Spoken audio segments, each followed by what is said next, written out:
eSports Nunchucks, because I like snappy titles.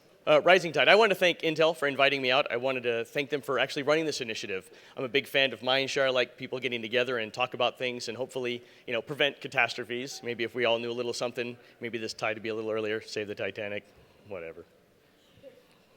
Probably not. Probably not. All right, so esports, the buzzword. Many of you probably have heard about esports, right? And this is a very famous picture. It's been around the internet, been around media circles for quite some time. This is League of Legends circa 2013, Season 3 finals in the Staples Center. Big show. A lot of people understand that this is the major thing. And when marketing guys and people hear about esports, this is what they're thinking about. Most of the developers are talking about esports are thinking about this thing. This is the thing that they want. And they want it because it's huge and it's massive and it's awesome. And people forget that just even in 2011, this was their very first season finals, in the back of DreamHack with tables, with pipe and drape around, with gaff tape to the table and things like that. And this is, the premier esports in the world for most people as they consider it. And this is the reality where most people are at when they're starting up an esports program. If they're like, hey, we've got a new gamer coming out, you're not at the last slide. You're not even at this slide. This is after the game had been out for a couple of years and had built to this level. And this was a different time and era, right? So we talk about esports, definition, electronic sports, specifically played between professionals in a PvP format, player versus player. Right now, there's no acceptance of PvE. We're not playing against the machines, not the old school Donkey Kongs and things. That's not considered esports. That's considered a cool challenge, right? So I broke these up into some categories and genres. We don't have the normal 3-hour tour that I have to do something like this. So we got 30 minutes, so we're going to kind of go high level for some of these things. We talk about fighting games. We talk about big titles like Street Fighter, Mortal Kombat, Super Smash Brothers. If you look at FPS titles, the Call of Duties, the Halos, the Counter-Strike Go's are major players in this space. If we look at the MOBA area, League of Legends, Dota 2, Smite, and Heroes of the Storm coming up. And lastly, we've got real-time strategy with StarCraft 2. Each of these have come their own way. They've all had different success stories about how they've gotten into the esports market. Traditionally, fighting games aren't necessarily considered esports, but they've been around one of the longest and had a great community that's kept that scene alive, that now they're finally able to take advantage of monetizing that and be able to support that from a publisher level. So it's just an interesting path where some of the other titles have had such mainstream success that esports is kind of something they wanted to add on to it and something to amplify what they already do. So a little bit about the ecosystem. Okay, this is a great shot from Newzoo, did a report on esports recently. It's a scene out of this. It's a lot of complexity. They're actually speaking much to the economy of the ecosystem here, more so than the actual structure, but because they're dealing with that, they are dealing with the structure in some ways. Things I want to call out specifically is we've got our publishers, the guys who create the game and are ultimately responsible for the sustainability of the ecosystem for the competition. You've got teams and players, which is always highlighted, but I add talent and influencers to this as well, because while you need to have the pro players playing it and inspiring people to watch and play, you also need the talent and the shoutcasters and the people that can actually commentate on the gameplay and explain to you the story and what's happening. I think they're as crucial as the players themselves, and they're overlooked quite often. Lastly, brands. And I'm going to lump brands into everything from the mainstream brands that we're used to seeing, the sponsors and things of that nature, to the endemics, to the non-endemics, as well as events, leagues, ESL, ESL1, the events and things like that. And lastly, content. The leagues and the events and all this activity is generating content. And really what we're doing with esports, it's creating content, which is interest, to engage and re-engage customers and allow them opportunities for us to place things, whether it's placing our own DLC, placing expansions of the game, placing brands, whatever that might be, it's an opportunity for us to expose them, just like television or anything else is. Okay. As of now, the platform of choice is PC in the esports world. Yes, some of those games are played on console, but that's not the preeminent platform. It's PC, and it's because you're able to own the experience unlike you can on consoles.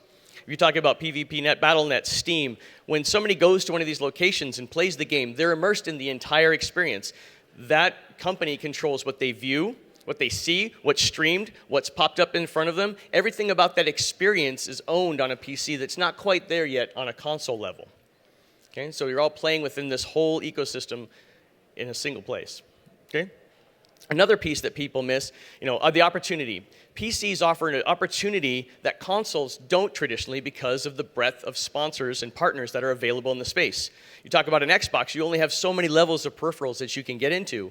When you talk about PCs, you have a wider breadth of things, everything from video cards to chipsets to displays to all kinds of peripherals that aren't necessarily available on a console. But not only for the ecosystem itself from the publisher perspective, but what's really crucial is the availability to the players. Players are what make esports work. They're the things that we aspire to be, just like any other sports organization. We watch MJ and LeBron because they're superstars and they make that thing look great, and we would love to be at that level as well. So the pro players are what make it happen. These sponsors allow those pro players to do this for a living. They're able to position their involvement in an esport against these sponsorships to allow them to have it for a job. So talk about money and time with all things, right? Everything's about money and time. Money, and specifically talking about the players, not the publisher and what we're getting out of running an esport. You're talking about these guys need opportunities. They need to recognize the game is fun because they won't play it if it's not. But is the game competitive? Will it be sustained by the publisher? Are they going to keep it up? They're going to balance it? They're going to patch it? Is there a large enough audience? Can they position their involvement against this game and the content and the sponsors to make a living?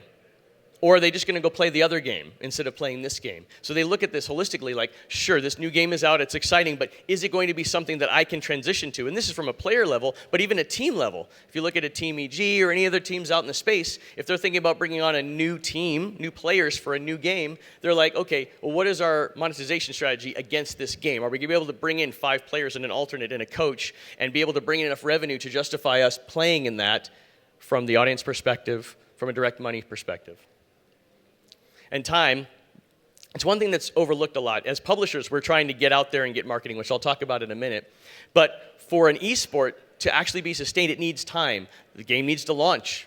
It needs to be out. It needs to be broken, fixed, broken, played with a bit. The meta needs to evolve. There's always going to be issues with the game, good or bad.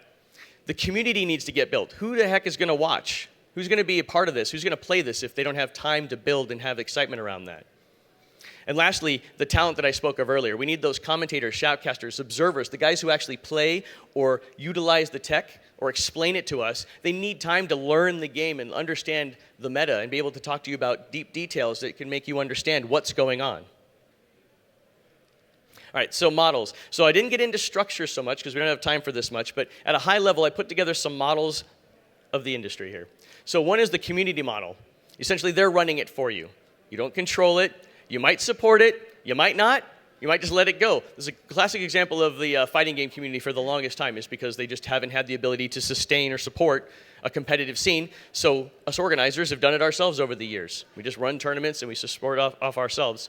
It's not really esports because the defining moment for esports is, can players create a living out of this? Can they stop going and doing another job and do this thing? And if they can't, then it's not really esports in our sense here. And of course, obviously, there's an existing and active community, because they're running it for you, right? So that exists in the world for them.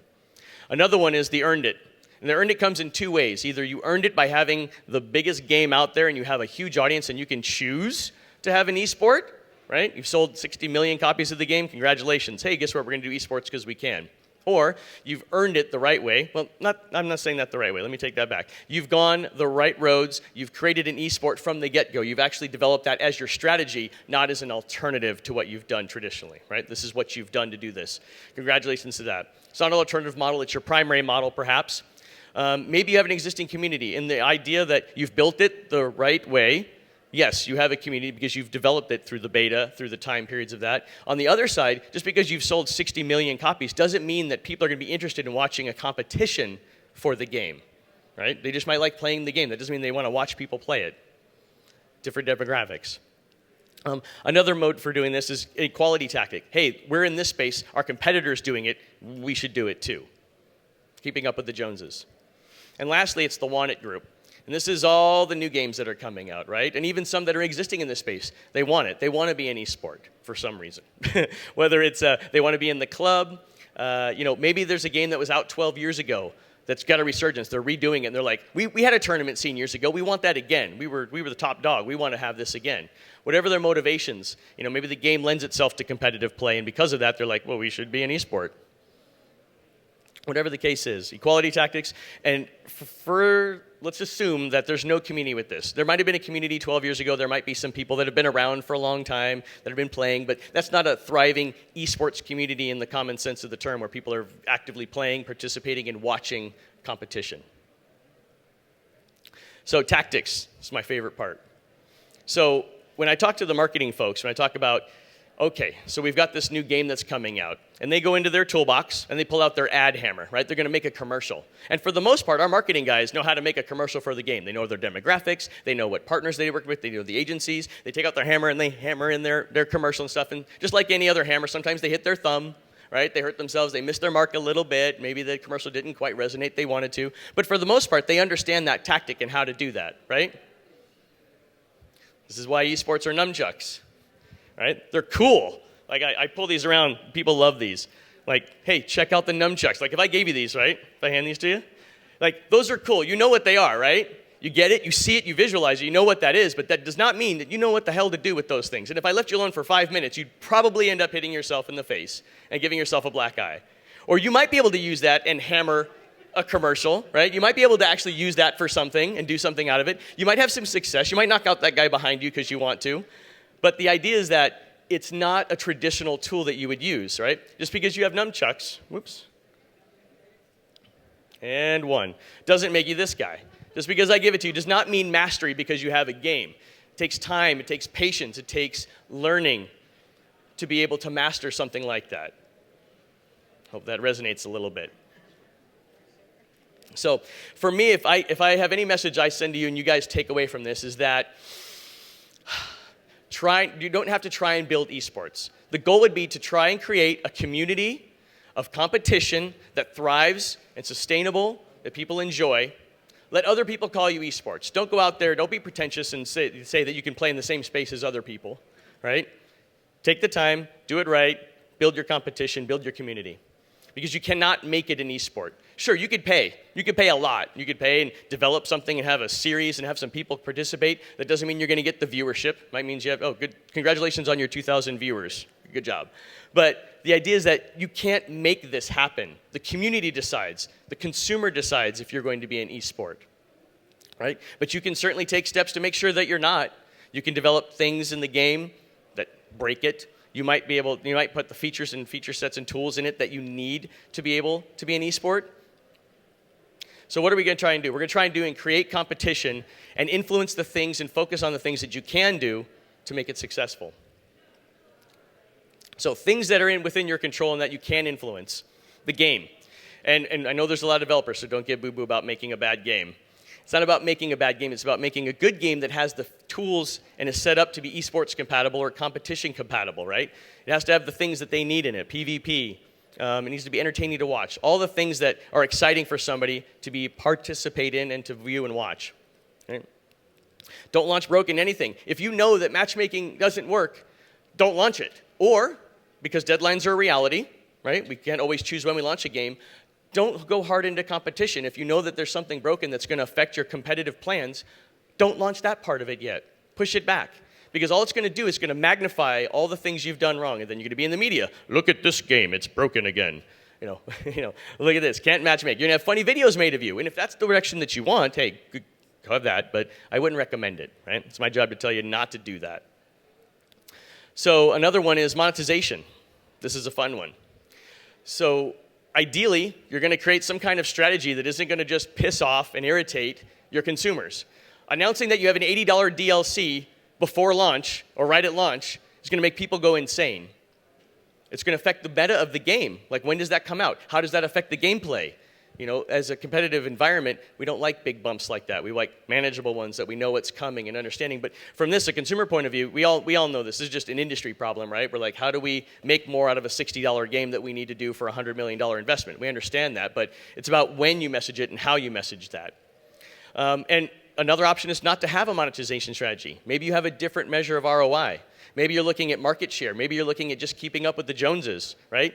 Maybe you just want to keep the game out of the previews bin during a very specific cycle and other games coming out. Whatever your reasons are, those are your own. You have to develop those as a company, an organization, and a brand, what you want to do with that. And lastly, and probably the most importantly, is the tools and features. Similar to the game itself and making sure the game has the things that work, we talk about the tools and features that you need. And if we focus on, we want to enable players to play with each other. We want players to be able to create content. If we look at those aspects, because that's essentially at its core what eSports is, just at a very high level, we want to put tools in here that allow them to do those things and maybe allow the community to take off and do some things without you, right? Maybe they can take a leap start and start going through some of the pains on your behalf. Give them matchmaking. Give them the ability to do custom matches, LANs, spectator observer functionality. Create things that allow them to create things for you and the brand. Build those into the game. Because this, with or without esports, is still viable, right? It's stuff that you can still do that's going to help you create messaging and activity around the game far after launch. Beta. Oh, beta. Ideally, again, now we're talking about not free-to-play models here as a rule, because free-to-play models usually have a longer beta, but we're talking about our disc-based models, which is like the pain of suffering of most of us, is not using beta as a pre-launch, right before pre-launch activation. It's not a pre-launch thing, it's just a glorified demo, right? We're talking about using beta as a tool both to test and try the things to avoid them from being broken later when you launch, but also is to start driving activity and testing things. You can implement some competitions during a beta and see how it goes and what works and what doesn't work. Does the community resonate? Do they hate it? Do they like, ooh, we don't like the idea of competition with this game? But you can try these things during a beta because it's beta, and you have that window of time to be able to do that. You have to be careful of your messaging, but this gives you an opportunity to do just that. Develop internally. This is about investing in your teams. People like me, maybe there's esports people that you need on there to help bring some knowledge inside the groups. Maybe you work on developing talent, people who can use the observer mode or whatever those things are. As you're developing long term, what are your plans for this? What do you want to do with this game? How can you bring that internally instead of paying some other dude to do it for you, perhaps? Right? Study your competitors. These are all things that you should do anyways. Like, what's going on in the industry? What are other people doing? What are the successes they having? You know, what context could we make directly instead of having it ourselves or have somebody else going through a middleman? How can we go direct to somebody? How can we make a relationship? You know, go and compete. Send some people to go in other people's games and try it. See what their experience is. What are they doing right? What are they doing wrong? What can we iterate on? What do we want to do differently in our game? How can we change? How can we be better? Do the work. It's hard because everybody wants to do that. They want to rely on reports and other people's, but sometimes you have to get your hands dirty and send some people to do it. And then lastly, support externally. Community. As I mentioned, sometimes the community will run with this for you. And ideally, they would. Even if you're running a league and things, they're still doing stuff because they're that engaged that they want to do that stuff. They want to organize their own things. Right? Identify leaders, support them. It's not always about money. Sometimes just tweeting about them and reposting, hey, there's a tournament in case you're wondering about stuff. You know, social media activity, things go a long way for an organizer. Like, oh my gosh, that big company actually mentioned me in a tweet, and now I got 50,000 retweets. Awesome. Look for talent. You need people that know your game as well as you do, or even better, right? We need people that can understand and break down a game, that can play it, that can explain it to other people. And lastly, the teams and players. You know, in an esports model, a competition model, these are your marketers. Those big name guys, those big name teams are the guys that are out there saying the good things about your game. They're the things that people are living up to, just like the LeBrons and the Michael Jordans and such. Those are the aspirational people that kids look up to that want to be like. So speaking of disc-based games, legacy issues. So here's a struggle that we have with the pre and post marketing, budgeting, messaging. Who wins? It's difficult. So in the traditional sales model, non-free-to-play, talk about the big AAAs making games and like, how do we deal with this? We punch a game down, we sell it. Everything is based on the front-end side, right? Because there's about a window about this big that's going to allow us to sell that game. And after that, we're in the used bin. We're marked down 40%. There's another game coming out. We have a small window. Most of us have a window to launch a game and actually monetize on that.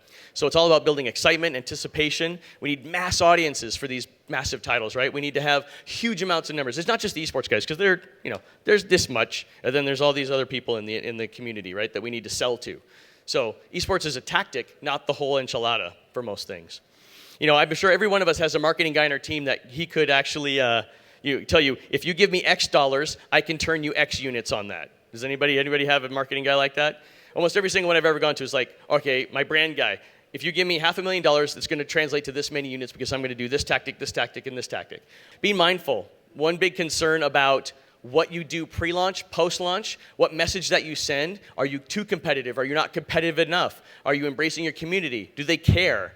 What's going on with this stuff? Do you make it seem like you're doing some silly thing on the front end but want to do something serious on the back end? How do people react to that? Are they be like, I'm not going to play that game. They had clowns at their launch event. I don't want, no. How do you deal with that? You need to be aligned with that internally when you start looking at these competitions and these games. This, for me, is the competition space. So if we say that bullseye way over in the corner is the perfect esport, we've got other rings out there where people are using esports tactics or competition tactics to be close, right? Like, hey, we're running tournaments, we're supporting the community. There's a lot of things that you can do in that space that's considered esports and competitive. But there's this whole other space out here that we get to play in. We could do competitive gaming. We don't have to make it esports. We could do tactics. We can support communities, whatever the case is. But there's no right answer right now. And this target where it's at right now, 5 years from now, it won't be there. What works today is not necessarily going to work tomorrow. And lastly, if I had to channel my Nostradamus and do some predictions, because I'm always asked for these things, I see more and more games are going to be using competition tactics pre-launch. We've had tournaments around forever, right? Before there was esports, people have been running events at PAX, running tournaments and things like that. Come win a thing, right? That's happened forever. But now the expectations have changed a little bit because as soon as you start doing that, people are like, is this esports? Right? Is this what you're doing? And so there's always that question with that. I see a lot of attempts at post-launch programs. There's a lot of reasons why they're going to, and I'll talk about that in a minute, but there's going to be more and more people trying to attempt a program post-launch and see what happens with that, with varying degrees of success. There's new genres. I mentioned before, those 4 big blocks maintain almost every single esport that's active right now, that's meaningful. There's competition and some other things, but nothing like that. So I see people going to try and stretch the genres and go, I'm going to play in this blue ocean over here and see if I can make something of it that's not expected. PvE trials. Again, esports right now is PvP, and I can see people trying to integrate PvP experiences and trying to justify some kind of competitive environment around that. I'm not sure. I've had a few people talk about that. I just don't see it being viable yet because the excitement of like, he put up a high score is not the same as like trashing another team right now. Large brands, we've already seen this, some big brands coming in and attaching to programs, but I think there are going to be some very specific ones in the coming months where you're going to see some very large brands attaching themselves to specific programs for varied reasons, and trying to help influence and grow esports in a way. As I mentioned before about some of the post-launch programs being ill-fated, the platform wars are beginning, right? So right now, PC is the king for the top-level esports. Sorry, guys who play Call of Duty things. I'm not saying Xbox is bad. But the idea is that right now, PC is the king of that stuff. And I'm going to see other consoles fighting against each other and PC to try and earn some share of that. As well as you've got the mobile market going, we want to be esports too. Good luck. But the idea is like you're going to see more and more people being positioned against platforms and some being put in a position that they're not really an esport, so they're going to run the course of that program and then gone and leaving where, right? Where are the players at? Where's the community left at after that? Interactive broadcasts. We've seen some fun things with Twitch, they did the Twitch Plays Pokemon and things like that. I know that people are trying to develop technologies around how do we allow the consumers to compete or play or mess with or help the teams that are playing. Could they choose a map? Is maps picking and banning gone and the community interactively chooses it? What ways can we integrate the consumer instead of just watching it? How can we get them to play and be a part of it? So YouTube announced that they're working on their live broadcast, finally getting that going. So we're going to see a little broadcast war, I think, coming. I feel that Twitch and YouTubers start going head-to-head, which is great for us, frankly. It's awesome for us, for them to start fighting and trying to innovate on each other and create new things. I think we are going to win out of that the most. And lastly, I think that we're going to have a lot more pro teams because of some of these other items wanting upfront contracts to be participating in a program. Like, hey, well, we'll develop a team, but we want a guaranteed this and that because we don't know if it's going to continue on past 6 months, 3 months, a year. So if we want their amplification, if we want their involvement, they're going to want to be contracted in a way, which is kind of good, kind of bad. There's pros and cons to all those things. So a couple takeaways. Can't tell I'm a Star Wars fan. To go. Oh yeah, so not every game is meant to be an esport. Sorry, It's not happening. They're not all esports, but they can, many of them use competition tactics, right? They can use tactics in tournaments and things that could bring them close to that and maybe not play in that space, but benefit in some way. Other success models, like maybe you're not a StarCraft 2. Sorry, you're an RTS, but that doesn't mean you can follow the same path that they did. Because somebody else had success doesn't mean that you're going to have that. That goes well in life. That's a life lesson. Take that home with you. That's on the side for you. Aligning goals internally about pre- and post-launch activities, how you deal with that. And then overall, determining the ROI. Like, why are you doing this? What are you trying to get out of it? Identify that because it's going to help you align what you want to do in the end of that. And like I said before, the space as it is now is not going to be that space very long. Thanks. Any questions? You mentioned that the mobile tournament stuff maybe not as successful. I know that the first free-to-play game that I worked on, we actually, after the fact, thought, oh, hey, maybe we should run some tournaments on weekends and stuff like that. And we saw 1 in 5 of our customers, is just people who downloaded, became paying customers, so we were way above the normal percentage. And the normal weekend spend during tournaments was $20 a piece for all those guys. So that was average. It was pretty good. And I think you can do it in mobile. I think you just have to have a special case where mobile works for that. So, and Vainglory is a great game. Like they're doing great things. They're trying to go along the esports path. And so what I'm saying is about the esports, about the professional players creating a living out of that. Don't see that, but that's actually an esports tactic. That's a competition tactic. That's great. It's running tournaments and doing those things for activity. I applaud that. I totally feel that that's going to be a viable thing for platforms like mobile. As a matter of fact, mobile betting and things along those lines, people are trying to get into that space. That will definitely work, and that goes right in line with that. I just don't see professional mobile players in the near future, personally. Anybody else? My question is, are you guys trying to stay with PC, or are you trying to move to console, really?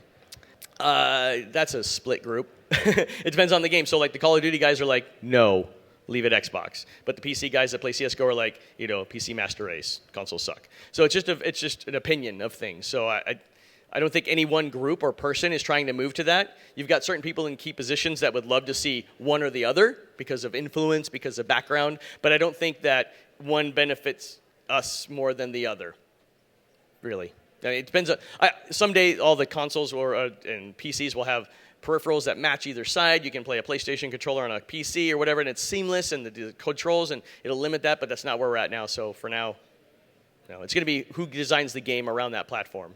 There'll be always a lead platform. For Call of Duty or Halo, there's always going to be a platform. Halo's easy, right? It's Xbox. But there's always going to be that where the community is, where that base is where they're going to want to play.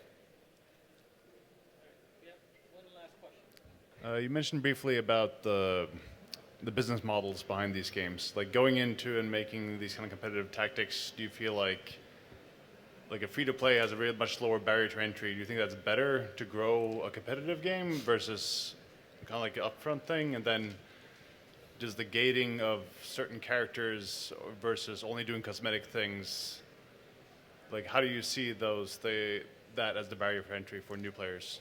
Yeah, that's tough. So we've seen free-to-play models. You saw like the 4 of them over there, and there's more and more coming, right? And so that's a very viable model because it allows that barrier of entry to be gone. People can get in and play and be a part of that. And it allows them, because of the structure, they are expecting to be putting content out religiously, right? And they're going to be putting out content and monetization, so they have the ability to have that long-tail program. So they're in a better position, usually, than a disc-based model that has to go, we need $60, and then please buy a season pass.